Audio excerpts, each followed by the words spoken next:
In the early morning hours of August 13th, 2018, a quiet suburban neighborhood in Colorado woke up to something that didn't make sense.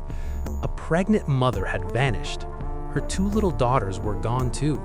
No signs of struggle, no forced entry, no evidence that anyone had broken into the house. But something about the husband felt wrong. Because while the entire country searched for a missing family, he stood on his front porch begging for their return. And within days, the horrifying truth about Chris Watts would shock the world. Shanann Watts seemed to live a life many people admired. She was vibrant, outgoing, and active on social media. Friends described her as energetic and loving, the kind of person who documented everyday moments with pride. Her life revolved around her family, her husband Chris, and their two daughters, 4-year-old Bella and 3-year-old Celeste. The girls were playful, affectionate, and deeply attached to their mother. Videos often showed them laughing, dancing, and running through the house. To outsiders, the Watts family looked like the perfect picture of suburban happiness. They lived in a beautiful home in Frederick, Colorado. Chris worked as an oil field operator. Shanann worked in sales and often shared videos online about her life and family. But behind the smiling photos and cheerful videos, cracks were beginning to form. Financial stress had quietly crept into their marriage. And in the weeks before everything fell apart, something else had changed. Chris Watts was having an affair. On the night of August 12, 2018, Shanann returned home from a business trip to Arizona. It was late, nearly 2 a.m.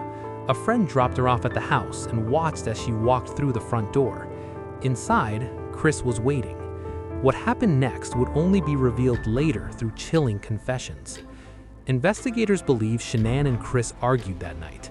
Their marriage had been deteriorating for weeks. Shanann had begun noticing Chris growing distant, cold, detached. She had even texted friends saying she felt like something was wrong with him. But no one imagined what would happen next.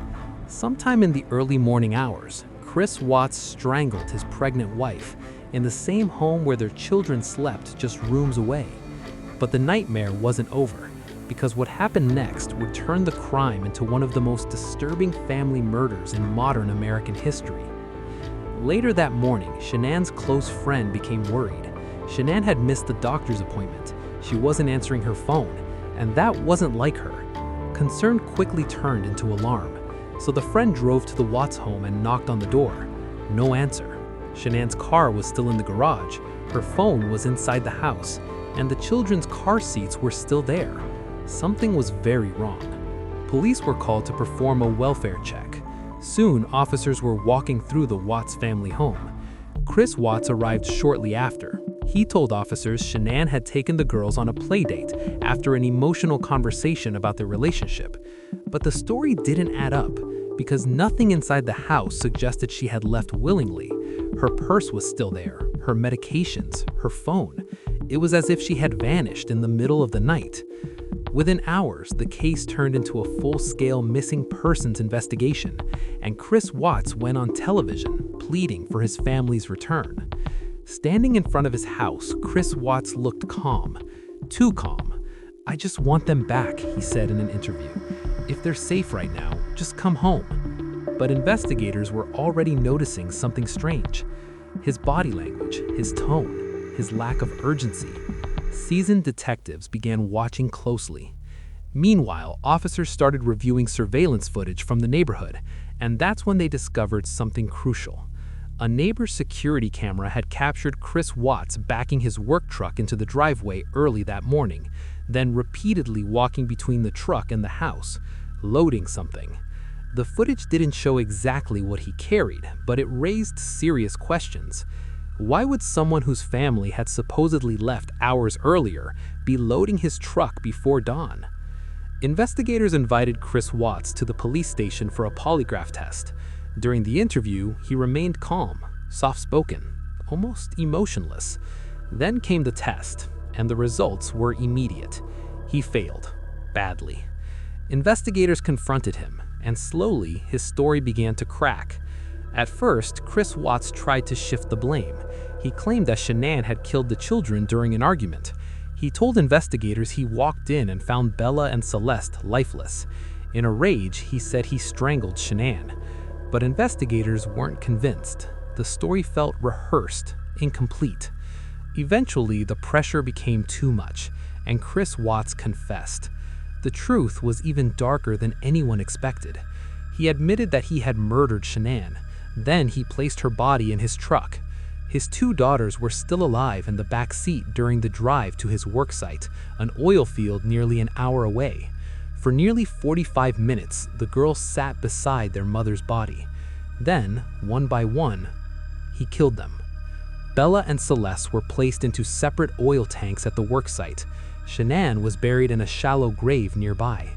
The cold, calculated nature of the crime stunned investigators. Even hardened detectives struggled to process what they were hearing.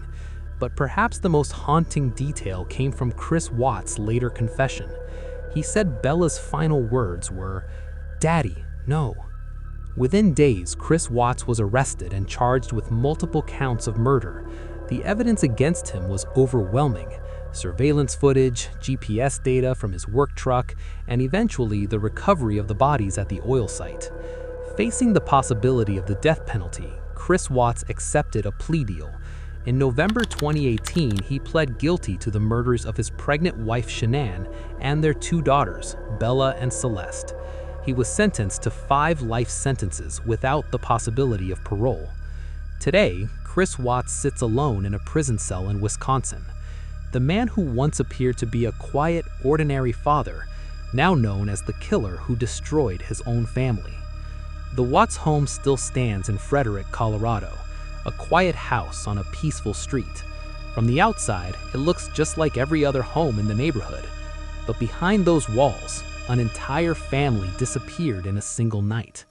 A mother, 2 little girls, and a future that never got the chance to exist. Because sometimes the most terrifying monsters aren't strangers lurking in the dark. Sometimes they're the ones standing right beside you.